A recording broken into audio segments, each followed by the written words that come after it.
प्यारे बच्चों, math class 8 worksheet number 2 परिमेय संख्याओं का संख्या रेखा पर निरूपण। हमने पिछली क्लासों में सीखा है कि हम किसी संख्या को उस संख्या रेखा पर कैसे निरूपित करते हैं, चाहे वो प्राकृतिक संख्या हो, पूर्ण संख्या हो, पूर्णांक हो। अब हम यहाँ सीख रहे हैं परिमेय संख्या का संख्या रेखा पर निरूपण करना। तो यहाँ आपको वर्कशीट में दिखाया गया कि आओ हम पैमाने पर को देखकर निम्न प्रश्नों के उत्तर दें। तो यहाँ पर एक पैमाना लिया है, स्केल लिया है, उसमें 1 और 2 के बीच में कुछ बिंदु जो छोटे छोटे नज़र आते हैं उनको थोड़ा सा मैग्नीफाइंग ग्लास से बड़ा करके दिखाया गया है, और उसमें जो बीच में पॉइंट आए हैं उनको दिखाया गया है जैसा कि चित्र और आकृति में है। उसको तुम देख सकते हो यहाँ कि किस तरह से उसको दिखाया गया। उसी के बेस पर यहाँ समझाने की कोशिश की गई है कि आप लोगों को ये समझ में आ जाए कि कोई भी, ये आपकी वर्कशीट है और वर्कशीट के अनुसार यदि देखोगे तो यहाँ आपके पास एक पैमाना है, स्केल दिखाया गया। स्केल पे नंबर्स लिखे गए, कुछ नंबर्स हैं जो दिखाए गए हैं कि आप कैसे उनको देख रहे हो, जहाँ 1.1, 1.2, 1.3, 1.4 ऊपर नीचे लिखे गए हैं, और ये 1 और 2 के बीच में है। उसके बाद आपको एक तालिका बनाई गई कि वो ये रेखाएं कैसे हम लिखेंगे, उनको कैसे दशमलव में लिखेंगे, और फिर आगे कुछ एक उदाहरण दिया गया कि हम उसको संख्या रेखा पर कैसे निरूपित करेंगे। और उसके बाद जो भी आपके पास यहाँ क्वेश्चन हैं उनको भी संख्या रेखा पर दर्शाना है, तो कैसे दर्शाएंगे ये आप ध्यान से देख लेंगे। तो ये पहला जो भाग है समझने के लिए, उसमें कहा गया है कि 1 से 2 के बीच में जो दिखाया गया है स्केल, पैमाने जो दिखाया गया है, उस पर आपको परिमेय संख्या नज़र आ रही हैं। जैसा कि इसमें लिखा है 1 के बाद 1.1 है, जिसको आप 11/10 लिख सकते हो, 12/10 लिख सकते हो, 13/10 लिख सकते हो, 14/10 लिख सकते हो, 15/10 लिख सकते हो। इसी तरह से जो आपके पास बहुत सारे संख्याएं हैं उनको लिखा गया है कि वो जो पार्ट हैं, भाग हैं, उनको आप कैसे लिखेंगे। तो यहाँ दशमलव की संख्याओं को भिन्न में जब बदल देंगे, p/q के रूप में लिख देंगे, तो वो परिमेय संख्याएं कहलाती हैं।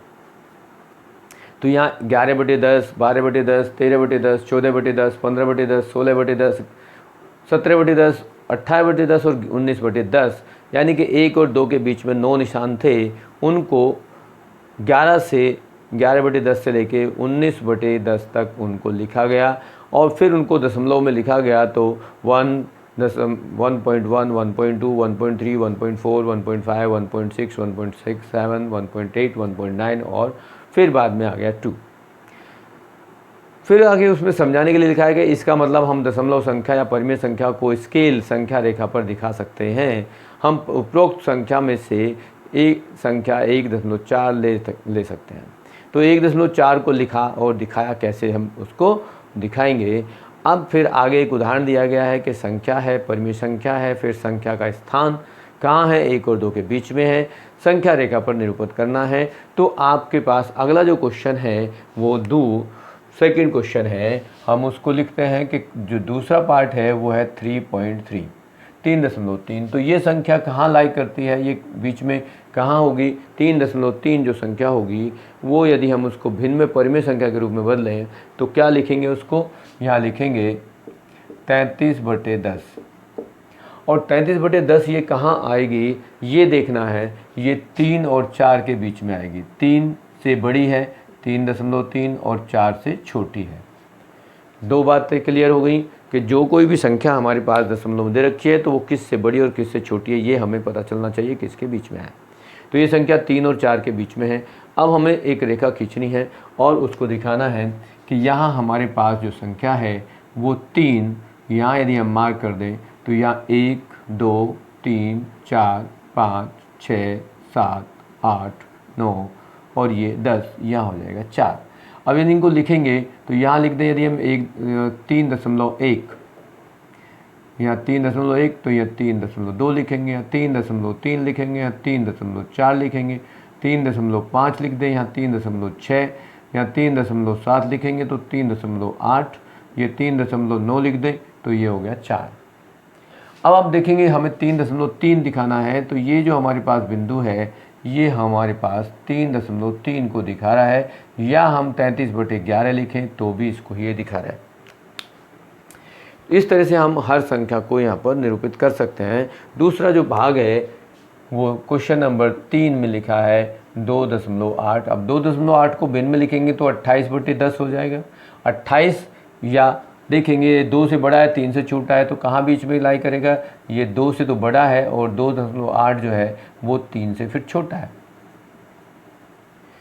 तो हमें कहाँ दिखाना है, छोटी संख्या 2 और बाद में बड़ी 3 दिखानी है, उनके बीच में ये आएगा। तो यहाँ हम कह सकते हैं कि ये फिर एक संख्या रेखा हम इस तरह से खींचेंगे, यहाँ लिख लेते हैं 2, फिर ये 1 पॉइंटों में बांटेंगे, 10 भागों में बांटते हैं इसको, तो 1 2 3 4 5 6 7 8 9 और ये 10 मतलब 3। अब यदि यहाँ लिखते हैं तो 2.1 आएगा, 2.2 आएगा, 2.3, 2.4, यहाँ 2.5 लिख देंगे, यहाँ 2.6, 2.7, यहाँ 2.8, यहाँ 2.9 और ये 3 हो गया। फिर तो हमारे पास क्या था, यहाँ 2.8 को हमें दिखाना है, तो ये जो पॉइंट है ये आपका 2.8 हो गया। हम इसको ऊपर लिख के मार्क करें, नीचे मार्क करें, वो एक ही बात है। और लास्ट में जो इसका क्वेश्चन है, जो चौथा पार्ट है, एक उदाहरण के रूप में दिया गया और 2 हमारे पास जो है इसमें जो आखिरी पार्ट है उसमें एक संख्या हमें दे रखी है जिसको हमें फिर निरूपित करना है। वो संख्या हमारे पास है 4.3। अब 4.3 को देखेंगे तो ये 43/10 बनेगा और ये 4 से बड़ा और 5 से छोटा है, तो 4 से बड़ा है 4.3 और 5 से छोटा है। फिर ये संख्या रेखा हम उसी तरह से खींचेंगे और यहाँ फिर हम 4 लिख दें, ये 1 2 3 4 5 6 7 8 9 10 और ये 5 आ गया। फिर यहाँ पर मार्क कर देंगे, ये 4.1 हुआ तो 4.2 होगा, 4.3 तो ये 4.4, 4.5 तो ये 4.6, 4.7 तो ये 4.8, ये 4.9 और ये 5 हो गया। अब हमें क्या देखना है, 4.3, तो 4.3 तो ये हो गया। ये हमारा जो है बिंदु 4.3 हो गया संख्या रेखा पर। इस तरह से हम इसको बताएंगे, दिखाएंगे। आप इसको तालिका के रूप में, तालिका में इस तरह से ही बना देंगे।